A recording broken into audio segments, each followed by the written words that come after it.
Samuel grew up in a place called Ugbowo in Benin City. Red dust covered everything, and it felt like good things were as thin as smoke from cooking fires.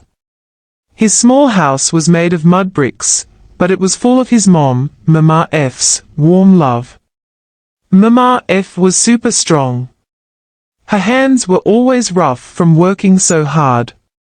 She sold yummy bush mangoes and other fruits at the market, yelling out to people under the hot sun. Samuel watched her and wished he could make her life easier. He dreamed of a life where his mom didn't have to wake up before the sun, where she could rest, wear pretty clothes, and laugh without any worries. His best chance, his only real way out, was school. Wow! He got into a fancy school called the University of Benin, Uniben, which was just a quick motorbike ride from his house. It was a huge deal and made his little family so proud. But going to university, even in Benin, cost a lot of money. Every time school started, his tummy would feel all knotted up. He was always asking for money for school. He'd call faraway family, but most times, they didn't help much. Sometimes, he wouldn't eat for days, just so he could pay for classes and buy books. Being poor and always struggling made him feel very sad inside. He felt how much his mom gave up for him every single day.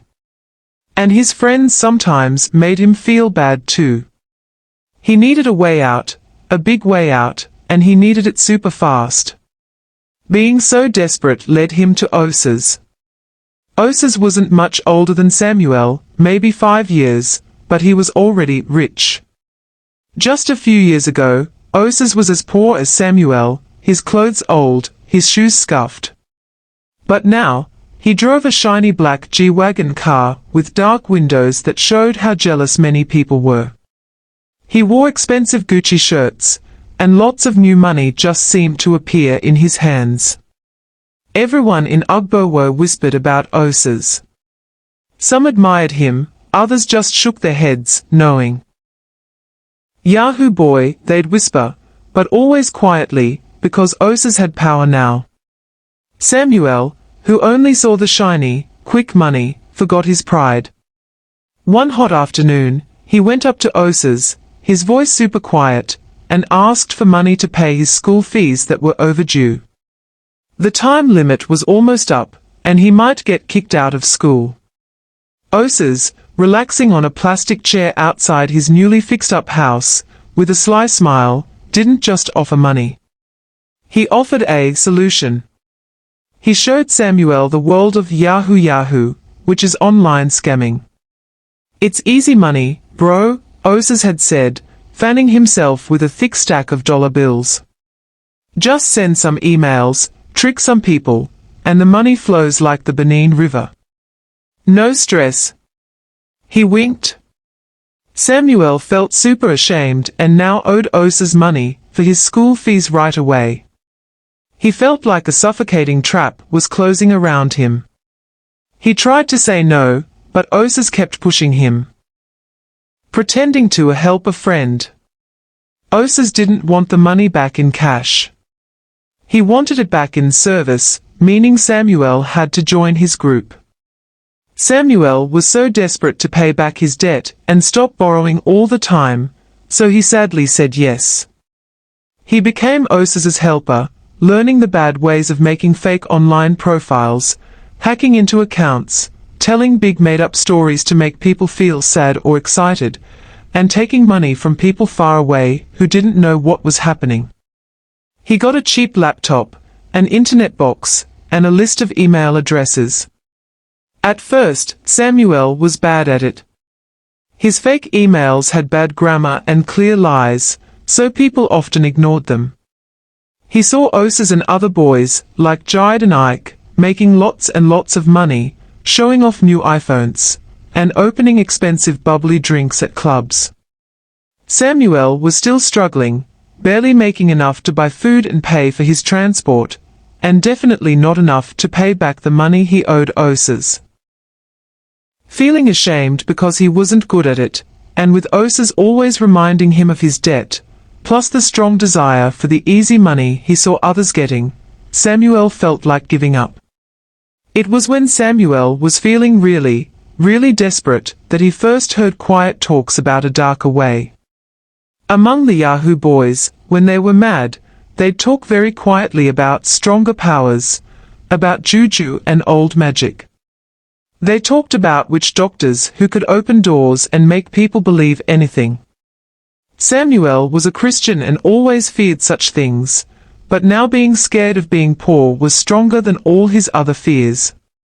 A quiet chat with a Yahoo boy named Chima, who promised he only became rich after getting help, led Samuel to a village called Igobor.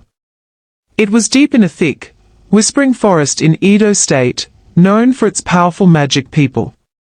There, the air smelled strongly of wet dirt, dried roots, and secret things that weren't talked about. He found the witch doctor, a very old man named Baba Osaji, who sat in a small, dark hut. The walls had strange drawings, old cloths, and small, powerful-looking goods. The air inside smelled heavily of dried herbs, strong potions, and a faint, metal smell from animals that had been killed before. Baba Osaji, whose face was full of wrinkles like a map, and whose eyes were cloudy with age, but looked very deep and knowing, listened to Samuel's sad story about being poor, struggling in university, and failing at the Yahoo business. Baba Osaji talked about favor and attraction, about a special power that could make Samuel's words impossible to say no to, and make people pay attention to him.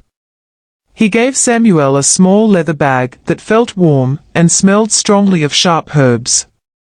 It was a charm, like a good luck charm some people called it, meant to bring in people who wouldn't suspect anything. Then he told him about the special actions he had to do. "Do these," Baba Osaji whispered, his voice like dry leaves dragging on the ground, "and your words will be like honey, your victims will only see what you want them to see. They will trust you, they will give you their money." The actions were strange. Samuel had to wake up before the sun, whisper words he didn't even understand into a small clay pot, and wash himself with a mix that smelled of bitter roots and tree bark. Sometimes, he had to throw dried cola nuts where two roads met. He was scared at first, but the promise of money was stronger. He did what Baba Osaji said. And for a little while, it seemed to work. Samuel's emails started getting replies. He managed to trick a few $100s from a lonely old lady in America by pretending to be a Nigerian prince. He used the money to buy his mom a new wrapper cloth, and paid back a little bit of the money he owed Oses. He felt a rush of excitement, a little bit of hope. But it was just a little bit. The really big money, the kind Oses was making, still didn't come to him. The charm felt weak, the actions not strong enough. He was still struggling, still far from the life he wanted. Feeling frustrated, with his old desperation coming back, Samuel went back to Baba Osaji in Igobor. The witch doctor sat in his hut, listening patiently as Samuel complained. When Samuel finished, Baba Osaji's eyes, which were usually cloudy, seemed to look right through him. "My son," Baba Osaji began, his voice deeper now, almost like a rumble. "You have gotten the first gift. But the spirit world is not a market where you can get things cheap. When you get a lot is also needed." Samuel's heart beat fast. "What do you mean, Baba?" The witch doctor leaned forward, his voice dropping to a super scary whisper. "The good luck charm you carry, it opens the way, it makes people's minds soft. But to truly have lots of money, to be safe, to make money flow like the big Niger River, a bigger gift is needed. A life for a life, my son. The biggest sacrifice." Samuel felt his blood turn to ice. He knew what biggest sacrifice meant in this world. "No, no, Baba. I can't. That's too much. Baba Osaji chuckled, a dry, humorless sound. Silly boy. You stepped onto this path, you tasted the first fruit. You can't go back. The spirits have seen how much you want things, they have marked you. If you don't give the bigger gift, they will take it from you anyway, and even more. You will get sick, go crazy, and die terribly. Since you did the first magic action, the second one cannot be avoided. Samuel tried to argue, to beg, but Baba Osaji was firm. The choice was clear: kill someone for amazing wealth, or slowly, horribly go crazy and die. The picture of his mom, working herself super hard, flashed in his mind. The thought of being poor, of Osa's making fun of him, of losing everything, twisted in his stomach. The day he chose was a market day, busy and lively. Samuel told his mom he had bought some land, a big piece, a future for both of them. Come, Mama, he said, his voice strangely calm, let me show you. It's deep in the bush, but the land is good for farming. Mama, you will like it, he said. His mom got up, her face shining with pride and happiness, her dreams for her son finally coming true, and happily followed him. She trusted him completely, her only child. They walked deep into the thick, whispering bush outside Benin City, past paths they knew, into a place where the trees were taller and the sounds of the village disappeared. The air became heavy, quiet, waiting. Samuel led her to a small open space, hidden from the main path. Mama F looked around, confused. Where is it, my son? She asked, her voice full of excitement. But Samuel. It happened very fast. A quick, horrible act that would make his soul dirty forever. The metal shined in the brief sunlight, and then, a life stopped. He looked at his mother's face one last time, her eyes wide, full of betrayal and confusion, before they became still. The taste of copper was no longer just fear, it was real, like metal, making him feel sick. He had done the unspeakable. He had made the biggest sacrifice. And then, just like Baba Osaji had promised, the money came. It wasn't just a little bit, it was a flood. His tricks worked perfectly. Rich and innocent people fell into his traps with an almost magical quickness. He made millions, then tens of millions of naira. He bought a huge house in a fancy part of Benin City called GRA, with a tall fence and a swimming pool. He owned many fancy cars: Mercedes, Range Rover, Lexus. He started a real-looking business, a clothes shop, to clean the dirty money, making it look good. He flew first class to faraway places like Dubai, London, and America, enjoying the fancy life, making all his friends jealous. Osas now worked for him, humble and scared of Samuel's sudden, huge power. But the second magic action stuck in his throat. The money was huge, the fancy life felt good, but the terrible price was always there. The bad dreams weren't just faces anymore, they were clear, painful replays of that day in the bush, his mother's eyes always staring at him even when he was awake. He couldn't eat, he couldn't sleep well. He got a terrible, constant cough that made him gasp for air. His skin broke out in ugly, itchy red bumps that no doctor could cure. He started talking to himself, his voice sometimes whispering, sometimes screaming. His eyes, which used to be bright with wanting things, became sunken and red, showing how much pain he felt inside. He was slowly, surely losing his mind. The magic powers had given him riches, but they had also trapped him in a living hell. One super hot afternoon, Samuel, dressed in expensive, but now messy clothes, his eyes wild and not focused, was driving his Mercedes car carelessly through the streets of Ugbowo.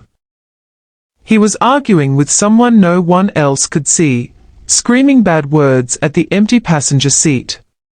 He swerved really fast, almost hitting a small boy who ran across the road. To miss the child, his fancy car turned super sharply and crashed right into the front of an empty shop, breaking its glass window and sending dust flying. The sudden crash, loud and shocking, made everyone look. People poured out of nearby shops, their homes, and the street, running towards the crash. They saw Samuel, confused and muttering, trying to get out of the crashed Mercedes. The people of Ugbowo had watched Samuel get rich so fast with a mix of wonder and suspicion. They had seen his quick money, but also the strange glow in his eyes, how he avoided looking at people, and the unsettling whispers that followed him. They knew about the Yahoo boys, and they definitely knew about the rumors of dark sacrifices that sometimes came with such sudden wealth. When the news of his mother's disappearance spread, and Samuel's money exploded shortly after, the puzzle pieces started to fit together, whispered in quiet, scared tones. The almost accident and the crash lit a spark in the growing crowd. They recognized Samuel, the rich boy who had suddenly gone crazy. His strange behavior, the wild, haunted look in his eyes, made their deepest fears come true.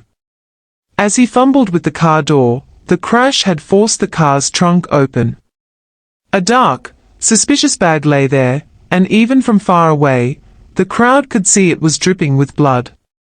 A brave, or maybe silly, young man from the crowd, one of the local vigilantes, people who give quick, rough justice, quickly went to the car. He pulled the bag out. It felt super heavy, and the smell that came from it was sickeningly sweet. With a disgusted look, he opened it all the way. The sight inside made everyone in the crowd gasp.